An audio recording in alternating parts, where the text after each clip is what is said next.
Queridos irmãos, irmãs, como dissemos no início dessa Santa Missa, hoje é o coroamento do tempo pascal, da celebração da Páscoa.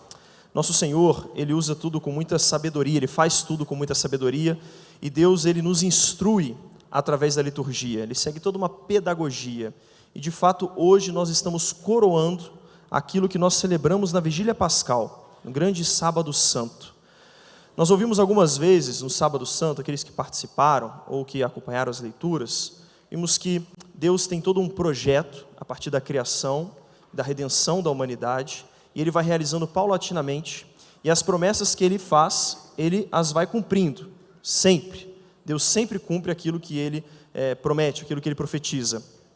E uma das coisas que nosso Senhor promete, e a gente vê isso nas leituras do Sábado Santo, é que Ele escolhe para si um povo. A partir de Abraão, Ele faz uma promessa que a partir dele, Ele vai abençoar todas as gerações. Todos os reinos da terra serão abençoados. A descendência dele vai se espalhar por toda a terra. Já há uma promessa de universalidade.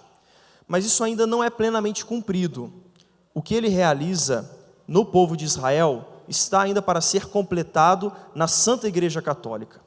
E a festa de hoje realiza esta promessa, cumpre esta promessa. Em primeiro lugar, já disse isso nas outras missas que celebrei semana passada, mas é importante isso ficar claro para nós, que a liturgia, ela torna presente aquele mistério. Então hoje, o que nós estamos celebrando aqui, não é que a gente está lembrando do dia em que o Espírito Santo desceu sobre os apóstolos. Nós estamos celebrando o mesmo dia. Deus está tornando para nós presente, através da liturgia, aquele dia que o Espírito Santo desceu sobre os apóstolos. E é uma riqueza tão grande, que nós precisamos penetrar nesse mistério, com sabedoria e com muita reverência. Pois bem, a festa de Pentecostes, para os judeus, ela já era significativa. Eles ainda celebram hoje, a festa de Shavuot, que é a festa das colheitas, ou a festa da aliança. Eles fazem memória, neste dia, do dia em que Deus faz a aliança com o povo de Israel no Monte Sinai. E a referência que Deus faz, quando Ele cumpre, Ele planifica essa revelação, no dia de Pentecostes com os apóstolos, Ele faz uma referência muito clara. Deus mostra que Ele inicia um mistério para depois completá-lo. Então, esta festa de Shavuot, que Ele iniciou com os judeus, Ele a completa para nós, conosco. Porque, neste dia, Deus, Ele fumega, Ele faz descer chama sobre o Monte Sinai, está lá no capítulo 19 do livro do Êxodo. Ele vai se manifestar ao povo, Ele fala com Moisés, olha, vou me manifestar ao povo, santifica o povo e esteja ao pé da montanha, porque eu mesmo vou falar para o povo, para eles verem que sou eu que falo contigo, porque não é Moisés que tira as coisas da cabeça dele, mas é Deus que está falando através de Moisés. E Moisés assim o faz, então o povo todo se reúne ao pé do Monte Sinai, e Deus começa a sua manifestação.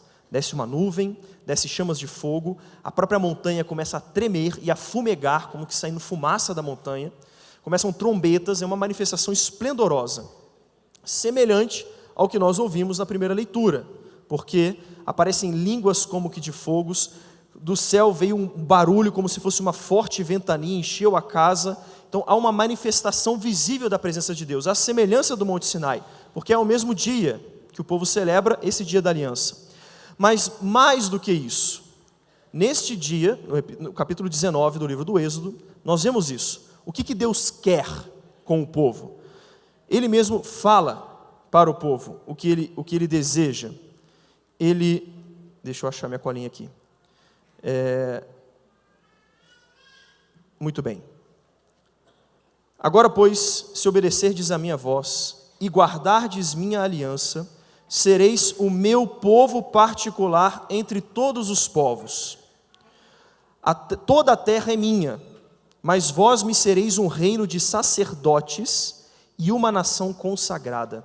Essa é a identidade mais profunda do povo de Israel.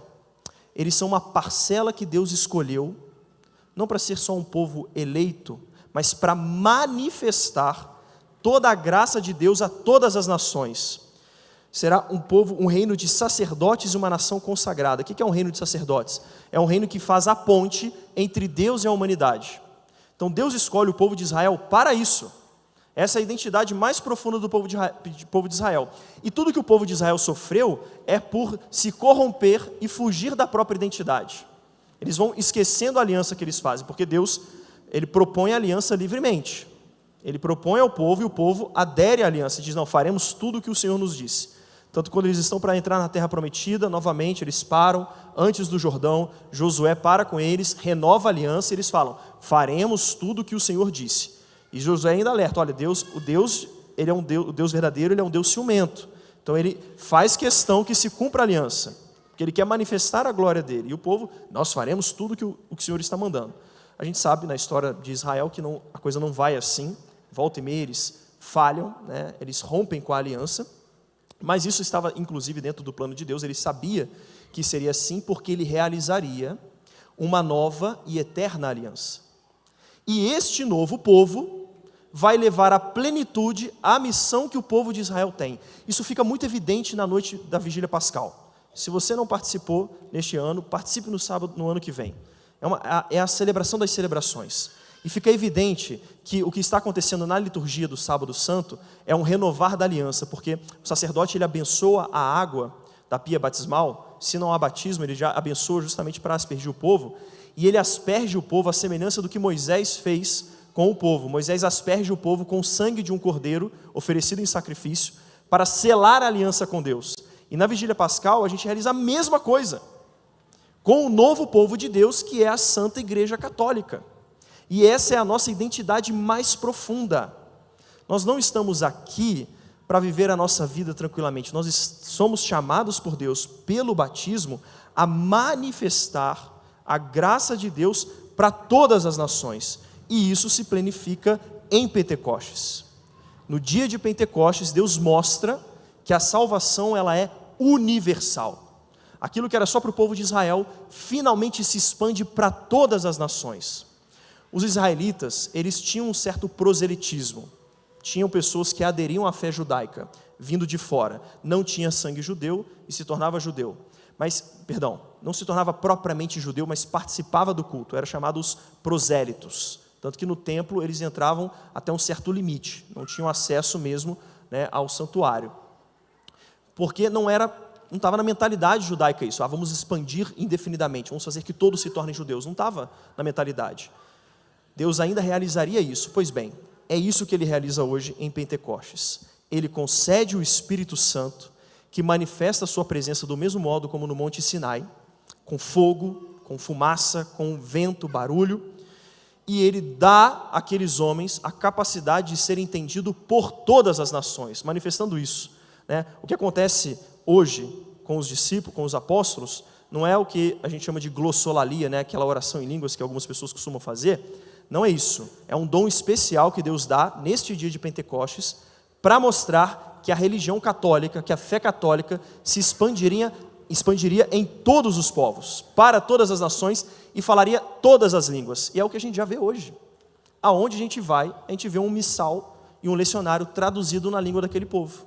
A gente tem a língua latina, que é universal, né? O Papa celebra muitas vezes em latim, a sua missa de início de ministério petrino foi na língua latina, que é universal, compreendida por todos os povos, pela liturgia, mas a gente vê isso, a palavra de Deus ela chegou em todos os lugares.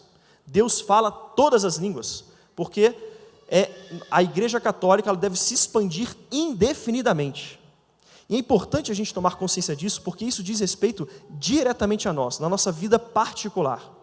Porque cada um de nós tem essa missão de fazer com que a igreja se expanda. O Papa Leão, na sua primeira missa, logo após a sua eleição, quando ele celebrou na Capela Sistina, ele falou isso para os cardeais. Ele disse que, iniciando esse ministério petrino, ele recorria a Deus e pediu o auxílio de Deus para ele ser fiel administrador, para que a igreja fosse cada vez mais como cidade colocada no alto da montanha. Porque a missão da igreja é essa. A igreja ela não tem que aprender com o mundo, é o mundo que tem que aprender com a igreja. Isso pode parecer um pouco autoritário, né? Nossa, que imperialismo católico, que absurdo. Não, mas não fomos nós que decidimos isso, é o próprio Deus, é o próprio Cristo. Ele mesmo que é o chefe e a cabeça da igreja, e o Espírito Santo, que é a alma da igreja, que vivifica a igreja, quer assim. e conta com a nossa liberdade. Deus não quis fazer isso por conta própria. Ele quis contar com um povo numeroso. E hoje, o que Ele quer contar é com os católicos, com os batizados. Então, é nossa missão mais profunda, é nossa identidade mais profunda, nós sermos batizados e expandir o reino de Cristo. Nós não estamos neste mundo para fazer com que um governo político específico, que é do nosso agrado, se expanda sobressaia sobre os outros, para a gente resolver o problema econômico da humanidade e acabar com a fome no mundo.